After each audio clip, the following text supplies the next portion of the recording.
Sejak awal menjabat tahun 2014 silam hingga periode kedua, Jokowi tak henti-hentinya diserang. Lihat saja kelakuan sejumlah ex-petinggi di negeri ini seusai masa jabatan mereka berakhir. Jokowi terus mengabdi bagi negeri. Sementara mereka berusaha tetap unjuk gigi, merecoki. Siapa saja mereka? Apakah mereka iri dengan keberhasilan Jokowi? Atau jangan-jangan ada agenda tersembunyi? Simak ulasan Sudut Pandang edisi kali ini.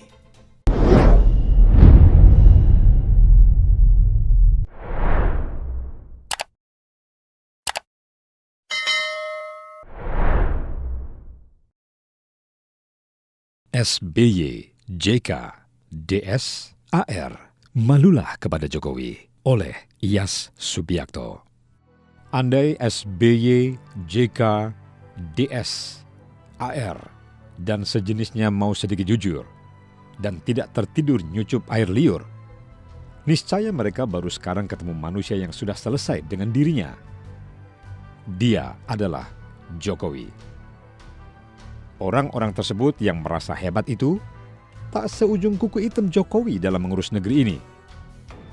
Jokowi mengabdi, bukan niat mencuri atau ingin dipuji. Lihat saja bagaimana Jokowi memimpin Solo, Jakarta, kemudian Indonesia. Sosok yang sudah selesai dengan dirinya ini bekerja dalam senyap dan tak pernah menjawab caci maki fitnah dari para bedebah kelas sampah. Sementara orang-orang seusia mereka meradang dan menyerang Jokowi. Sebenarnya apa salah Jokowi? Dia bekerja sesuai amanah yang dia terima. Hadiah dari Muhibah ke beberapa negara bernilai miliaran dia serahkan kepada KPK. Apa pernah SBY, JK, DS atau pejabat lain melakukan hal yang sama? SBY yang membuat museum keluarga saja nyerobot APBD di tengah pandemi. Kalau JK, gak usah dibilang. Mana ada pedagang mau rugi. Mereka seperti kur menyerang Jokowi. Padahal, begitu mereka menyerang, sama saja mereka bak melempar bumerang. Kenapa? Karena orang yang diserang adalah orang yang sedang menjalankan kebenaran. Sehingga kalau diserang dengan memaksakan celah keburukan, pasti tidak ada ruang. Andai sedikit saja orang-orang tua ini bisa melihat kebenaran dan apa yang dilakukan Jokowi untuk negeri ini, harusnya mereka malu hati. Orang-orang itu dibesarkan dan menikmati zaman Orde Baru dengan foya-foya. Jadi, hampir dipastikan ketidaksukaan mereka kepada Jokowi karena tidak bisa cari makan dengan cara model lama. Sementara Jokowi adalah produk zaman penindasan non-demokrasi. Dia tidak mengecap kemewahan. Hidup di bantaran Kali Surakarta. Ibunda dan ayahnya hanya jualan kayu bakar, kerap berpindah rumah kontrakan, dan terakhir digusur. Makanya, hatinya berpihak kepada rakyat tanpa basa-basi, sehingga orang serakah pastilah membencinya. SBY misalnya, terus memuji dirinya seolah dia presiden yang penuh prestasi. Tidak malu dia memuji dirinya sendiri. Padahal urusan Papua saja dia jauh kemana-mana. Mengurus BBM satu harga saja dia tidak bisa. Apalagi membuat jalur Trans Papua. JK lepas dari jabatan Wapres jadi seperti orang stres. Rizik saja dia bilang pemimpin karismatik.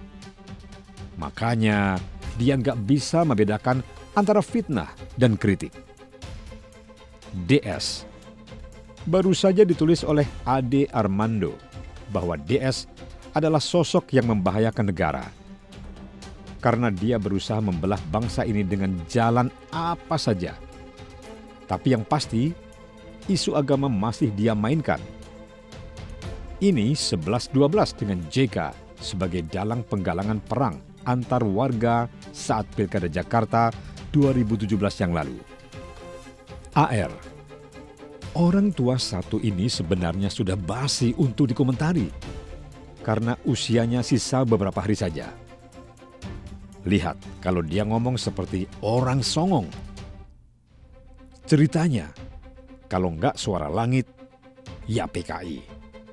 Tapi diminta tunjuk hidung, malah hidungnya sendiri yang panjang sampai mata kaki. Dialah Pinocchio zaman kekinian yang wajib diabaikan. Kini keberadaan kita sebagai pendukung Jokowi mau disebut buzzer, bulldozer, atau zerser yang lain, tidak masalah, asal jangan disebut kaum dasteran. Kita harus terus menguatkan diri, bersatu, mempertahankan kebenaran tanpa keraguan. Gampang saat melihat kemungkinan saat ini.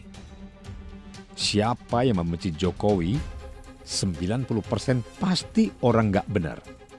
Atau bukan orang beneran. Bagi anak muda penerus bangsa, sekarang di depan mata kita adalah tauladan yang bisa jadi panutan. Jokowilah sosok itu. Jangan kalian terkelabui oleh para badut tua yang salah gaya, gerah karena tidak bisa menjarah, baik menjarah harta atau kekuasaan. Kalian lihat sendirilah siapa mereka dan seperti apa kelakuannya. Ibarat mobil keren, tapi bodong nopolnya. Tuhan pasti tidak suka.